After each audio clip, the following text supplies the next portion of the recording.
Radhe Radhe. Hello everyone, welcome back to my YouTube channel. तो देखो, आपके जो बोर्ड एग्ज़ाम है वो बहुत ही मतलब अब आपके पास बिल्कुल भी टाइम नहीं है। ठीक है, 1 महीना आपका रह गया है और उसमें भी आपके प्री बोर्ड एग्ज़ाम होंगे और फिर उसके बाद उसके बाद आपके बोर्ड एग्ज़ाम है। तो मुझे कुछ बच्चे कमेंट कर रहे थे कि दीदी आप क्लास 12th हिंदी स्टार्ट करो, क्योंकि बहुत सारे बच्चे ऐसा करते हैं कि वो हिंदी को बिल्कुल नहीं पढ़ते पूरी साल और लास्ट में उसको करते हैं। ठीक है? तो चलिए देखो, अब मैं अपने चैनल पर क्लास 12th हिंदी और इंग्लिश 2 सब्जेक्ट पूरे कंप्लीट करवाऊँगी एक 1 मंथ में, ठीक है? तो ये 1 मंथ में पूरा कंप्लीट करवाऊँगी और जितने भी बच्चे हैं, तो जो भी मेरी वीडियो देख रहे हैं, मैं प्लेलिस्ट बना दूँगी 2, ठीक है, अपने चैनल पर। तो आप उन प्लेलिस्ट को सेव कर लेना और डेली अब वीडियो अपलोड होगी और अगर आप इतना कर लेते हो, आपके 90 प्लस तो कन्फर्म आ ही जाएँगे, ठीक है? वैसे तो देखो, पूरे में से पूरे आने के चांसेस हैं, मैं जितना-जितना बताती जाऊँ आप उतना करते जाओगे तो। लेकिन चलो, जितना भी मतलब आप कम भी करते हो थोड़ा, ठीक है, तो आपके 90 प्लस तो आ जाते हैं, तो आ जाएँगे, सॉरी। तो ये अभी अपन क्या करेंगे, कैसे स्टार्ट करेंगे हिंदी को। देखो, अभी बहुत सारे बच्चे ऐसे हैं जिन्होंने मतलब थोड़ा बहुत पढ़ा है, ठीक है, हिंदी को मतलब थोड़ा बहुत लर्न है उनको, क्योंकि जो अर्धवार्षिक और जो त्रैमासिक परीक्षाएँ हुई थी तो उसके लिए पढ़ा होगा। बहुत सारे बच्चे ऐसे हैं, इनकी हिंदी मतलब साथ ही साथ में सभी सब्जेक्ट के साथ करते जा रहे हैं, ठीक है? कंप्लीट भी है लेकिन रिवीज़न नहीं है। बहुत सारे बच्चे ऐसे भी हैं जिन्होंने मतलब बिल्कुल भी उठाकर नहीं देखी और लास्ट के 1 महीने को ही मतलब हिंदी को पढ़ेंगे, ठीक है? तो अभी क्या करेंगे अपन, कैसे स्टार्ट करेंगे? चैप्टर जो आपको आरओ बुक के जो पदखंड के चैप्टर हैं, ठीक है? और गदखंड के, वो चैप्टर्स हो गए और एक आपकी वितान होती है, ठीक है? तो उसमें क्वेश्चन आंसर हो गए।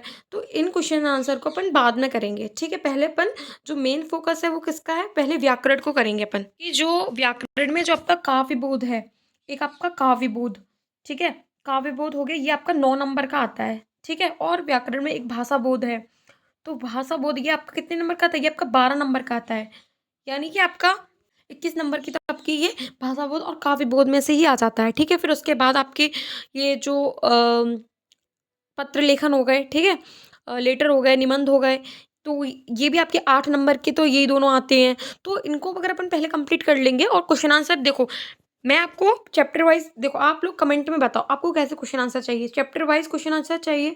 अगर आपको चैप्टर वाइज़ चाहिए, जैसे फर्स्ट चैप्टर है आपका आत्मपरिचय गीत, उसका स क्वेश्चन आंसर के मतलब उस चैप्टर के इम्पोर्टेंट क्वेश्चन आंसर चाहिए, ठीक है? या फिर आपको सभी सब्जेक्ट के मतलब सब्जेक्ट बोल रही हूँ मैं, ऑल चैप्टर्स के क्वेश्चन आंसर मतलब जैसे आपकी पूरी काव्य बोध हो गई, जैसे आपकी पतंग चैप्टर हो गई, आत्मपरिचय हो गई, ठीक है, कैमरे में बंदा पाहिज, उषा बादल आग, इन सभी के मतलब इम्पोर्टेंट चैप्टर चाहिए, सभी के टॉप 50 मैं आपको टॉप 50 क्वेश्चंस की वीडियो लेकर आऊँगी, ठीक है? तो अगर आप कमेंट में बताओ कि आपको एक साथ सभी के इंपॉर्टेंट क्वेश्चन चाहिए, काव्य खंड के मैं अलग से कर दूंगी, गद्य खंड के अलग से कर दूंगी, ठीक है? तो ऐसे चाहिए तो आप मुझे कमेंट कर सकते हो। और अगर आपको चैप्टर वाइज चाहिए तो फिर मैं चैप्टर वाइज भी आपको बता दूंगी, ठीक है?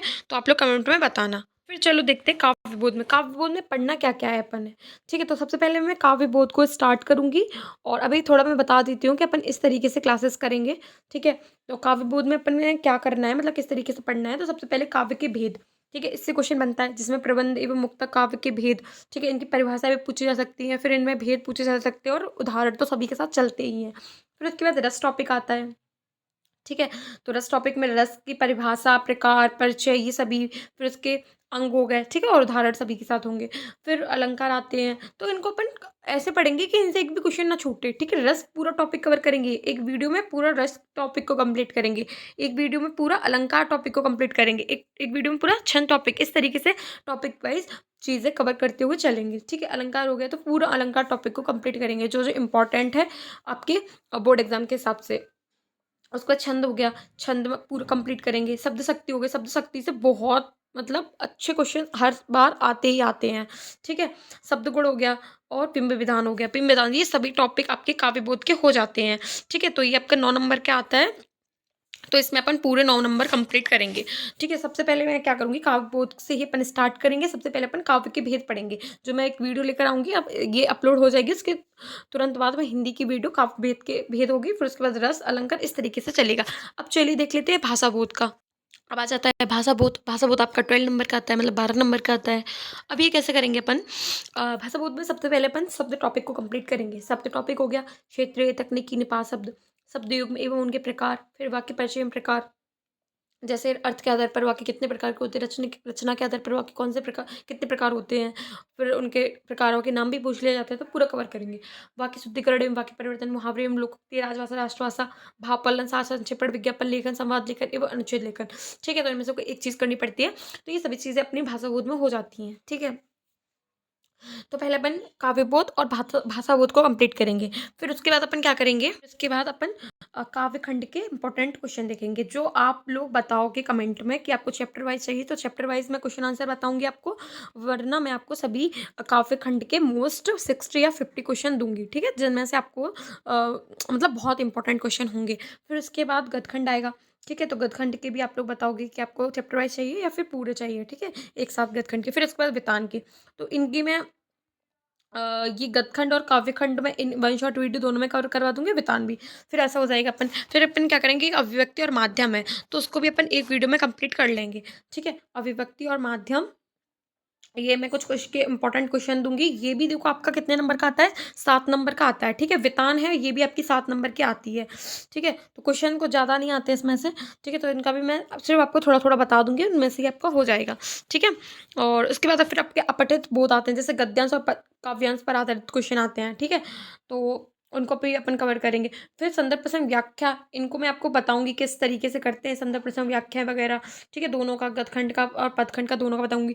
कवि परिचय, लेखक परिचय, मैं ऐसी ट्रिक बताऊंगी आपको, सभी कुछ ट्रिक के साथ होंगे, पैराग्राफ सॉरी ग्राफ के थ्रू मैं आपको बताऊंगी। ठीक है, कवि परिचय, लेखक परिचय हो गया, तो इनको मैं ऐसे बताऊंगी आपको, बिल्कुल ये मतलब वीडियो में ही याद करवा दूंगी पूरा। ठीक है, बस आप चैनल से जुड़े रहना, जो भी नया है प्लीज़ सब्सक्राइब कर लीजिए चैनल को, वीडियो को लाइक करना, ज़्यादा से ज़्यादा शेयर करना, और पूरा आपका 1 महीने हिंदी अच्छे से कंप्लीट करवा दूंगी मैं। ठीक है, तो बस चैनल से जुड़े रहना। आज के लिए इतना ही, मिलते हैं नेक्स्ट वीडियो में नेक्स्ट टॉपिक के साथ। Okay friends, thank you.